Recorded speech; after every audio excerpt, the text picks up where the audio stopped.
The Munis I hate, as you well know. Here is a man, though, who is not a Muni. He's Gopalkrishna Goswami, and he is the head of the Hare Krishnas in Canada and in India. Now, Gopal, what do I call you? Gopal? Yeah, that's okay. Gopalkrishna Swami or Gopalkrishna Maharaj. Are you an honest-to-goodness guru?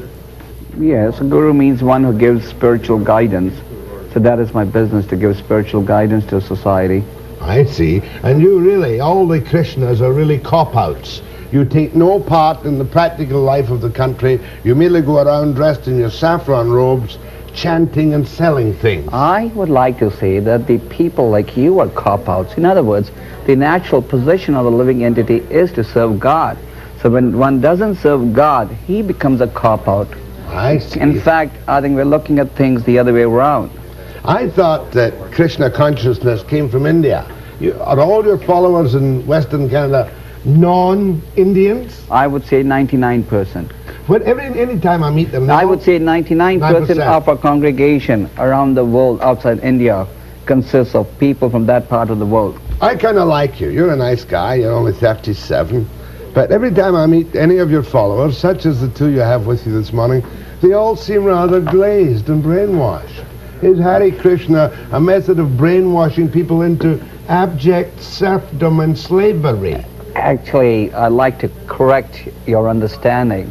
We don't brainwash people. In fact, from the very birth, the media and the educational system, the society, the relatives, brainwash the living entity to forget his relationship with God. True. So what we are doing actually is just helping undo that brainwashing by presenting the real truth to the individual. All right, if I become a Hare Krishna, I must accept Krishna consciousness, I must understand it, I must give up all material things, I must take a vow of poverty, and I must stand around in the streets chanting Hare, Hare, Hare. You don't have to stand on the streets. But you do it all the time. Not all of us. You block the traffic on the streets. We You don't behave abominably on the streets. No, we don't block the traffic. When was the last time you saw traffic jammed due to our chanting? Gone to the Hudson Bay. When? Did the traffic get blocked? No, but you can't even walk by the corner without being pestered by people in not anymore. saffron robes. Not anymore. In fact, when we are out on saffron robes by Hudson's Bay, we're giving people away free literature. Who is standing in downtown Vancouver and giving out free literature? The Watchtower and the Krishna. They don't give it free. They request a donation, but we give our literature free. Now, and we are also distributing cookies free. You give me away cookies free? Sure. Tell me this, though. Do you have some relationship to the Munis, Sun Young Moon, who has built up a massive multi-billion-dollar empire selling things? We have no relationship with him or his philosophy at all. What do you think of the Munis? Our relationship is with the Supreme Lord Krishna. We follow the Vedic scriptures that has its roots in India. Regarding the Munis, we do not think it's a bona fide movement. It's not based upon authentic scriptures. Religion has to be based upon a bona fide scripture. Scripture is defined as the words of God. All right, now how do you get me into the Munis? And tell me how you brainwash me so that I will accept this poverty and this humble existence in a material society. We don't want to brainwash you. We would just wish that the brainwashing that you've experienced from your birth is freed. That's all. No. We don't want to brainwash you. We want to present the truth. We don't run commercials of the commercials like you do, trying to brainwash people to buy a product.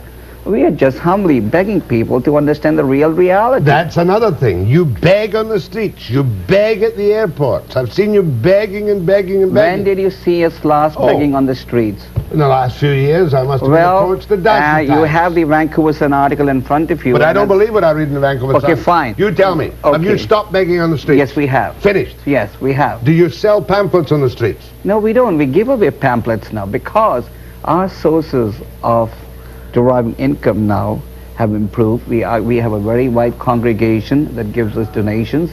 Many members of our society do professional assignments, and our society is maturing and growing day by day. Even in Canada. Interesting point. Donations. If I am employed materially and Hare Krishna, how much of my income must I give to you? What is the tithe? There's no minimum. There's no maximum. It 10%. all depends. It all depends on one's realization. But I must tithe what income I have to your society. Well, I'll tell you one thing. The members of our society donate on a voluntary basis. There's no compulsion. How much pocket money do we get? Who? Your people who live in your communes. They don't get as penny as pocket money. In fact, they have taken a vow of poverty. They've decided to dedicate their whole lives for the propagation of God consciousness, which is the need of the society. You should be using your television to encourage the propagation of God consciousness, because this is the biggest problem in society today. But somebody's got to work. Somebody's got to build the hospitals. Somebody's got to make the inventions. Fine, go ahead and... Somebody's got to supply the services. You take all the advantages, but you do nothing practically to help society. In fact, we take all the advantages and we are rendering the biggest gift to society, giving them God consciousness, giving them the process by which they can realize peace, the process by which they can become happy. The problem in society, take for example Vancouver or any society, everything good is on the decline. Everything evil is on the increase. Why? Due to a lack of God consciousness. God or Krishna has to be brought in the center of our lives. You're not suggesting to me, Gopal, that the state of evil in the society is any worse today than it was 100 years ago. It is. Take for example the government statistics. The what? Statistics. The crime rate has gone up now compared to 100 years ago? Depends who does the statistics. I could do them again and it would go down by 100 years ago. But tell me this, how many times do heartbroken parents, serious question, heartbroken, parents, broken heart, heartbroken parents come to you and say, for God's sake, free my youngster from your clutches? You'll be surprised, not too often, and even when they do come and they see how happy the children are, they begin to reconsider what they have been thinking. Okay, I have more questions, and I might have time for a few calls to our delightful Hare Krishna man, Gopalkrishna Goswami. Excuse my cough. After the break.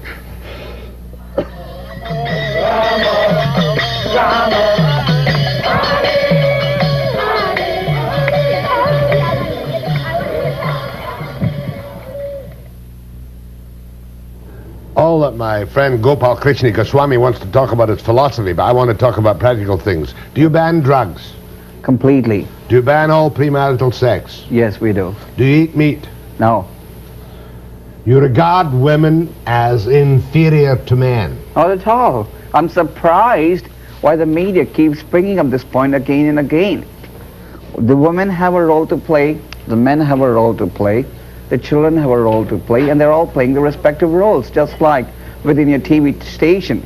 You have different people doing different assignments based on their abilities, isn't it? Why isn't everybody else cheering the show? Dear old Rick Houston quotes you as saying... You just told me that you didn't believe in this article of the Vancouver I believe what I want to believe when I want to believe it. But he just told me 5 minutes ago. When I want to believe it, I believe it.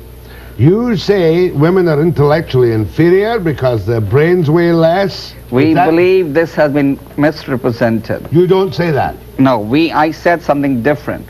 I said we've heard about that, but we didn't discuss this. You just said yourself that you don't believe this article. Women are treated inferior and are... They are not treated inferior. Just say, like, for example, if a woman has to stay at home to take care of children, doesn't mean that she is inferior. Women have different roles to play. Anyway. But everyone has an equal opportunity for serving Krishna. That is the point to note. I'll bet you don't get many tough kids in Krishna. I bet you get the kind of university dropouts who are a little confused. Well, I think you'll be surprised. And have been through drugs. Are you telling me the university graduates are not confused? Oh, they're confused, but the more confused ones join Krishna. I think the more education you acquire, the more confused you get. In fact, there was an article in the papers yesterday which said that all these professionals are becoming unemployed, really don't know what to do with themselves. Okay, so here you have people who have education and experience, and they're confused. They don't know what to do when they become unemployed. Gopal, you're almost too good to be true. How many times have people been deprogrammed to get rid of this chanting hypnotism with which you infect their poor little brains? Well, not too many have been deprogrammed, because the reality is, even when they do get deprogrammed, they always end up coming back to the Hare Krishnas, the children, or the... What age must they be before you will accept them in one of your communes? Whatever the minimum age of the law of that country is. We do not let anybody come unless he fulfills the minimum legal requirement of that country. Does he have to bring money? No, he doesn't. Gopal, I was determined not to shout at you this morning, and I'm not going to shout at you. I just don't like your sect or your cult. Well, first of all, we are not a cult. A cult is defined as a group in which one personality is the leader, which is not based upon any bona fide religious scriptures. The Krishna conscious movement follows the Vedic texts, which are the oldest known scriptures to mankind. The roots of this religion trace back 5,000 years, and there are millions of Hindus around the world who follow the same beliefs that we do. Are you all Hindus? If one is a Krishna, is one a Hindu? Our beliefs are very similar, yes. But that means that all these guys who with the white faces and the cropped hair are all Hindus? Our beliefs are the same. Okay, go ahead, please. Good morning, Jack. Morning. I'd like to ask this gentleman who's teaching his children. I noticed that on the streets there are a lot of young kids doing their little dance with their parents. I suppose they are. Who's putting them through the education system? We have our own system of education, which has been developed after a great deal of research. And in fact, we found our children to be able to read and write and speak better than these children of other your schools. children do not go to the public schools, is that correct? We have our own schools. You have your own schools? Yes. You pay for yourself? Yes, we've developed our own curriculum. Okay. We pay for ourselves, we teach ourselves, and the proof is that our kids can read and write and speak better than they're 3 to 4 years ahead of Is your school system approved by the government? Any group, no matter how weird or offbeat, can register a school with the BC government, and they can't refuse to approve it. You know that? That's a fact anyway, even if you didn't know it. Go ahead, please. Go ahead, please. Yes, I'd like to ask the Gopalkrishna. I've seen the chanting in the park, and I must say I really like it. I've received some of their magazines and their books, and I've read them. Sometimes I have a hard time understanding some of them, but it seems to me that they really have something to offer society from what they do and what they write. I was wondering if Gopal could tell me what they think they can do for society, and I would like to wish them the best of luck, actually. I think it takes a lot of guts. Thank you, ma'am. That's a favorable call. We don't need to dwell on it too much. Well, I can just tell you what we can do for society. For the society, we are giving them education which no other institution is giving. Actually, our institution is an institution where we are imparting the highest education, that is spiritual education. You say. Everyone says that. No, I don't say it. Because you haven't taken the time to understand I know what you are trying to understand us from a distance. The Western world. You are trying to understand us from a distance. But if you come closer to understand us, you'll also say the same thing. I watched a special the other night about all your strange cults from India and all the rest of it, and there were all these... You should know what is the meaning of a cult. A cult is a place where people don't have a free will. How do you say we don't have a free will? Because if somebody doesn't want to stay in a temple, he is free to walk out. You will forgive this sardonic remark, but I don't see anyone having a free will who walks around in a saffron robe, lives in poverty, not allowed to eat meat, women regarded as inferior, and lives at the kind of low end of the totem pole. He doesn't live at the low. In fact, he is living at the high end. Therefore, the devotees of Hare Krishna are always happy. Whereas you have to take shelter of meat, drugs, illicit sex, gambling to be happy. Are you accusing me? Please, Gopal, I will accept your apology. Well, yes, I will. We're talking in general. That's okay. Goodness gracious me. A man of your couth embarrassing a 64-year-old. No, we're talking in general. Gopal, really? Go ahead, please. You're making me blush. For the first time in 50 years. Go ahead. Hare Krishna. Would you let parents come and take their kids away? In fact, you'll be amazed how many parents visit their children on a regular basis. In fact, we encourage our children, our members, to write to their parents. Okay. You've got 30 seconds to brainwash me to become a Krishna. You only have 30 seconds. Our request is, the human form of life has a purpose. The purpose is to establish a relationship with God. Establishing our relationship with God has to be based on some scriptures, Higher than this Fair garment enough, is the but you garment don't of... have to work. If I become a Krishna, I don't have to dirty my hands You do have to fixing dirty. automobiles or You working do. for a living. You do have to. In fact, we have many mechanics who are Hare Krishnas. Gopal Krishna Goswami, I shall look forward to the future in Vancouver where there will be no begging on the streets by Krishnas and nobody jamming up the Hudson Bay corner. Well, I can assure you that whoever hears the chanting benefits spiritually, and the glorification of the Lord should be encouraged. This country was founded on the premise that everything is coming from God. So we are glorifying God in public, and the media should encourage it. My thanks to Gopal Krishna Goswami. And I'll be back with reality and unemployment and people who work for a living or want to work for a living for the society after the break.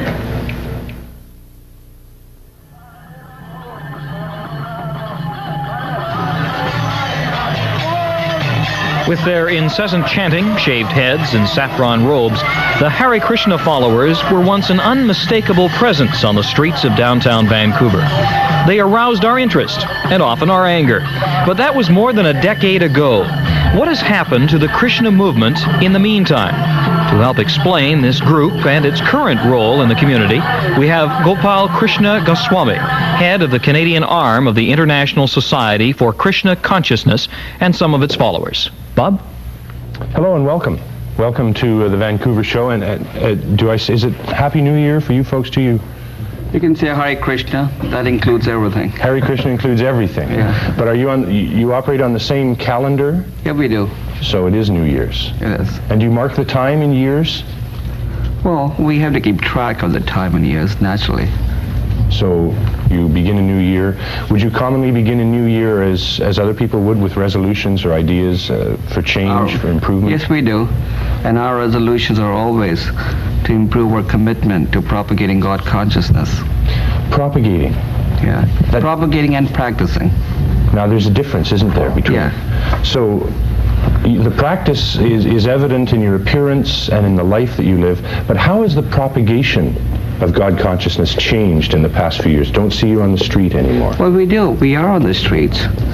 We are on the streets almost in every city of the world, and we are also preaching to people who come to our temple. We have more and more people coming to our centers. Our congregation is expanding day by day. So would you folks have been on the streets today? The streets of Vancouver or Burnaby, where your temple, your headquarters, New Westminster, Richmond, would you have been on the streets today? Yeah. Have you? We didn't go out today, no, but normally you would? Yeah.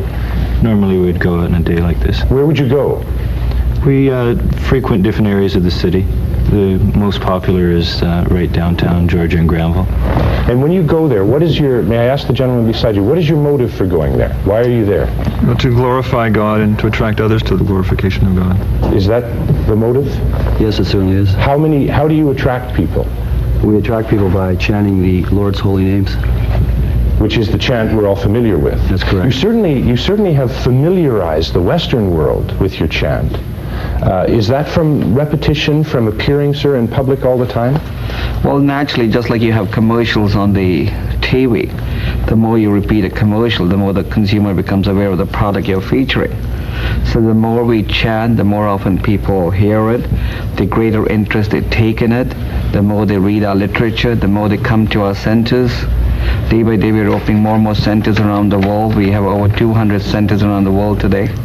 Is what you're propagating, or may I ask you, is what you're propagating a simple truth, a truth simple enough that you could tell it to me now?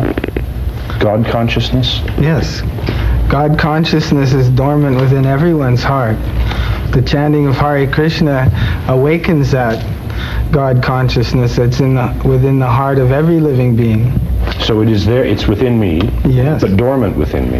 Yes. And perhaps I wouldn't have stumbled, broken my foot if I had been more conscious. Or is that a silly analogy? That this kind of mundane, day-to-day, lifetime accident... This can be attributed to what is called the law of karma. The law of karma. For every action, there's a reaction. Is this bad karma then on my part, sir, that I would break my foot on a holiday? Yes, you could call that bad karma. Why? What is being visited upon? Because it caused you suffering, therefore it's bad.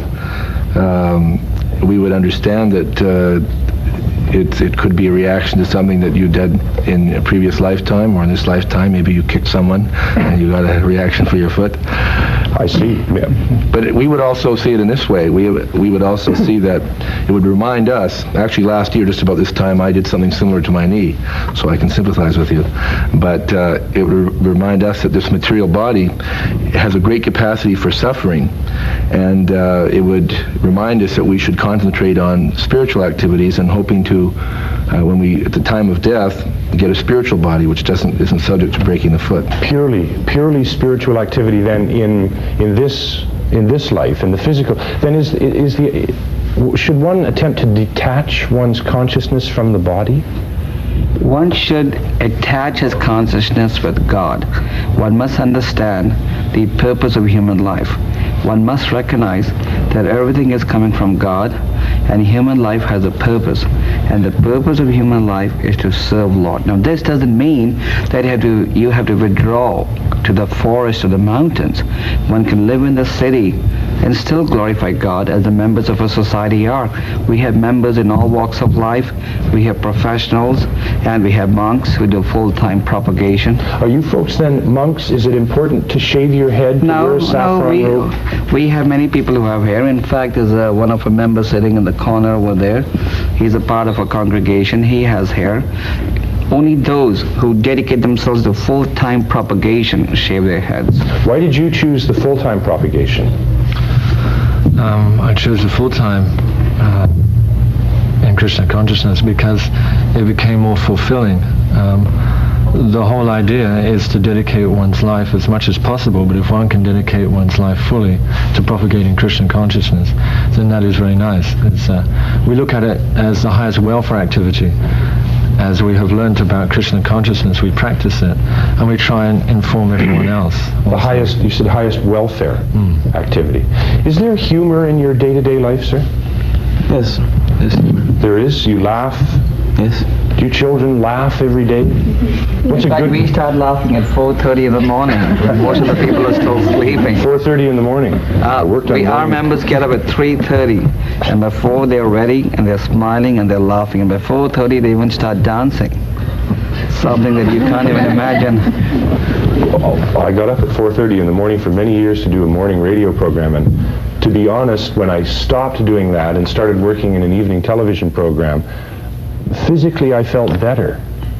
Again, is that a problem with my, is it karma that I would feel bad getting up in the morning? Well, if you want to get up in the morning to glorify God, because morning is the most auspicious moment for having a clearer thinking, then it's okay. But if you're getting up in the morning just to go to the factory or a radio station, it's not the same purpose. Do you kids like the mornings, early morning? Do you get up and laugh? You're smiling. Do you laugh in the mornings? Yeah. What do you do first thing in the morning? What do you do first thing in the morning? Well, we wake up and then we go to the first worship ceremony. Before you eat? Yeah. Do you play? Yes. They were playing soccer this afternoon. Who won? Or do you have principles of competition? Do you have them compete? Friendly competition. Friendly competition? Are you happy? Yes. Are you? You're very pretty. What is that you have in your hand? I've just come back. Garland for you. That's a garland for me? Yeah, can't get Oh, really? Well, thank you very much. That's it sure smells beautiful, too. Thank you. Thank you very much. We're going to go to a commercial break and come back. I wish you could smell this garland. It smells just like a lei from Hawaii, maybe even more beautiful. We'll be right back. Thank you. Gopalkrishna Goswami. Proper pronunciation of your name? Yeah, that's okay. Why is this garland of flowers more pleasant to smell, say, than a lei that I would receive at an airport in Hawaii? Well, one thing is this has been offered to Krishna, and the garland has been made by the devotees of Krishna, and because it has been prepared with love, everything tastes and looks a lot better. Is diet then connected to your spiritual consciousness? It is, because a man is known by the food he eats, as they say in the English language. So the food we eat contributes to the consciousness we develop. Therefore, we abstain from certain sinful activities, including certain sinful diet. like we abstain from eating meat, fish, or eggs, we abstain from taking intoxication, we abstain from gambling, and we abstain from illicit sex life, because these four, when indulgent, form the principles or the basis of sinful life. And if one wants to try and understand God, who is defined to be the purest person, one also has to become pure. And there's no question of becoming pure unless one abstains from sinful activities. But all of this which is available in the modern world, all the attributes of life, including sex for pleasure, for example, one could say, and we've talked to other people of other religious calling, who've said it's available, it's a pleasure, it's God-given, it's to be enjoyed. And it's almost a duty to pursue pleasure in that sense. What's your... Well, we are also hankering after pleasure, but our pleasure is something permanent, and we have discovered a higher taste. It is not that our members have not experienced indulging in activities that you maybe or the others are indulging in, but we've tried everything, and now we've also had the fortune of experiencing what is known as spiritual pleasure. And after comparing the two, the conclusion is that spiritual pleasure is far better. The problem is that you have not tasted spiritual pleasure as But are you sure I haven't?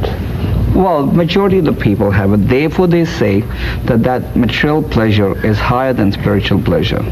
But if one has tasted both, then he will conclude that spiritual pleasure is on a higher platform. Are you a missionary here in the North American culture, in a city? Are you a missionary? Yeah. Do you feel called to perform a mission among people like myself that perhaps haven't experienced this spiritual pleasure?